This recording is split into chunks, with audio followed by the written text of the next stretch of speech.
آئیے ایک چیز کی طرف ہم آپ کو اور لے کے چلتے ہیں. ذرا دیکھیے مامون رشید یہ عباسی ایک خلیفہ گزرا ہے. بنو عباس میں سب سے زیادہ پاورفل ایک خلیفہ گزرا جس کا نام تھا مامون رشید. مامون رشید اپنے سیاسی برودیوں کے لیے، اپنے راجنیتک برودیوں کے لیے، اپنے پولیٹیکل مخالفین کے لیے بڑا سخت تھا. جیسے آج ہمارا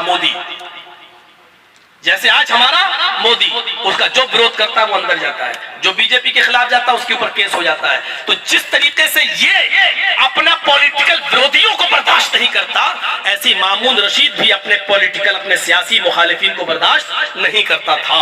یہ سچ ہے. لیکن پبلک کے لیے بڑا اچھا تھا، عوام کے لیے بڑا نیک تھا. عوام کے ساتھ کبھی اس نے بے انصافی نہیں کی.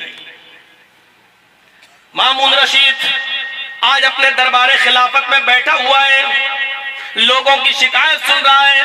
ایک بوڑھی عورت لاٹھی ٹیک کر آئی اور لاٹھی ٹیک کرا کر کہتی ہے، خلیفہ آئے مامون رشید، آپ کی رعایا کے ایک ظالم نے میرے اوپر ظلم کیا ہے. آپ کی ایک رعایا نے میرے اوپر ظلم کیا ہے. مجھے انصاف چاہیے. میرے پاس ایک زمین کا ٹکڑا تھا، چھوٹی سی زمین تھی، وہی میرے بڑھاپے میں سہارا تھی، اس کو بھی مجھ سے چھین لیا ہے. اس نے میرے اوپر ظلم کیا ہے. آپ میرا فیصلہ اس دنیا میں کریں گے یا کل قیامت کے دن؟ بس اتنا کہنا تھا. مجھے انصاف اس دنیا میں دیں گے یا آخرت میں؟ مامون رشید نے کہا، ماں تیرے اوپر ظلم کس نے کیا ہے؟ اس کا نام تو بتاؤ. بڑھیا کہتی ہے، جو اس وقت آپ کے بغل میں بیٹھا ہوا ہے، آپ کے بغل میں لگی ہوئی کرسی پر جو آپ کے سامنے بیٹھا ہوا ہے، آپ کے بغل میں. مامون رشید نے جب اپنے بغل کی طرف کرسی پر بیٹھے ہوئے انسان پر نظر دوڑائی تو وہ خود اس کی اولاد، اس کا بیٹا تھا. فرمایا، کیا یہ ہاں آپ کا بیٹا جس نے مجھ سے میری زمین چھینی اور لاکھ منت ضمانت کرنے کے بعد بھی میری زمین نہیں لوٹائی؟ آج میں انصاف مانگنے آئی ہوں. اگر آج آپ انصاف نہیں کرتے تو کل قیامت کے دن آپ کو انصاف دینا ہوگا. مامون رشید نے اپنے وزیر سے کہا، اس کا گریبان پکڑو اور اٹھا کر پبلک میں لے جاؤ، عام لوگ جہاں بیٹھے ہوئے وہاں لے کر جاؤ. وزیر نے اس کے مامون رشید کے بیٹے کو پکڑا اور وہاں کھڑا کر دیا. اب کہا، آئے میرے بیٹے، تم بھی اپنی صفائی میں کچھ کہنا چاہتے ہو تو کہو. بڑھیا تو اپنی بات کہہ چکی ہے، کیا تمہیں بھی کچھ جواب دینا ہے؟ یہ اٹک اٹک کر بول رہا تھا، دھیرے دھیرے بول رہا تھا، لیکن سچ کی آواز تیز ہوتی ہے. بڑھیا چیخ چیخ کر بولتی رہی. سپاہیوں نے ڈانٹا کہ امی مامون رشید کے سامنے، خلیفہ کے سامنے تم اتنی تیز آواز میں کیوں بول رہی ہو؟ بادشاہ خلیفہ کے سامنے اور تم بوڑھی ہو کر اتنے تیز بولتی ہو. مامون رشید نے کہا، بولنے دو اسے، یہ اس کی سچائی کی آواز ہے جس کو دبایا نہیں جا سکتا ہے. بول بول ماں بول. وہ بولتی چلی گئی اور اس نے اپنی دلیلیں پیش کی اور مامون رشید کے بیٹے نے فوراً اس بات کو قبول کر لیا کہ ہاں میں نے اس کی زمین کو ہتھیایا ہے، لیا ہے. یہ کیا کرے گی؟ آج نہیں تو کل مر جائے گی. اس کی زمین کا کیا ہوگا؟ اس لیے ہم نے لے لی ہے. اس بڑھیا کو اس کی زمین لوٹائی، اپنے بیٹے پر کوڑے برسوائے اور انصاف کروایا. جو شخص کبھی سیاسی مخالفین کو نہیں چھوڑتا تھا لیکن آج اپنے بیٹے کو سزا دے رہا ہے. یہ کیوں؟ کیونکہ مامون رشید کو معلوم تھا کہ اس بڑھیا نے جو بات کہی تھی وہ بڑی خطرناک بات تھی کہ میرا انصاف یہاں کرو گے یا کل قیامت کے دن کرو گے. اس جملے نے مامون رشید کو جھنجھوڑ کر رکھ دیا ہے، توڑ کے رکھ دیا ہے اور کہا، نہیں اسی دنیا میں تیرا انصاف ہوگا. ملک شاہ سلجوقی کی سواری ایک پل سے گزر رہی تھی. ملک شاہ سلجوقی کی سواری ایک پل سے گزر رہی تھی کہ بڑھیا لاٹھی ٹیک کر کھڑی ہو کر کہتی ہے، آئے شاہ سلجوقی، آئے بادشاہ، میرا اور تیرا فیصلہ اس پل پر ہوگا یا کل قیامت کے دن پل صراط پر ہوگا. بتا یہاں انصاف کرے گا یا کل قیامت کے دن؟ بادشاہ سلجوقی اترتا ہے اپنے گھوڑے سے اور اس بڑھیا کے پاس آ کر کہتا، ماں اس پل صراط پر کس کی ہمت ہے جو فیصلہ کر سکے؟ تیرا فیصلہ اسی پل صراط پر ہوگا. بتا کیا پرابلم ہے؟ کہا، آپ کے